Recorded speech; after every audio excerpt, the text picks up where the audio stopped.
Hello, good day. My name is Nicole Charles. I'm from Trinidad and Tobago, the Caribbean. I came here, it for us, got green card and everything.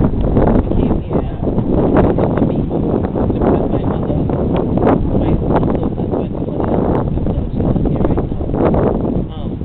So it's a Muslim. My mother didn't want her living here, so she put us out on the street. We sleep a whole week on the street, nowhere to sleep. We have no other family up here. So my daughter, being a Muslim, called the Nadia shelter. And although I am not Muslim and my two kids here are not Muslim, she still took us in. And we have been here since about 3 months now. And the shelter is very good. So Nadia helps us in everything.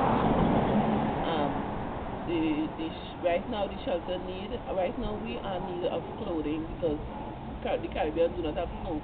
So we are very cold, we don't have any sweaters, we don't have any clothes for me and my kids. We are in need of help with assistance. I do not get food stamps for my kids because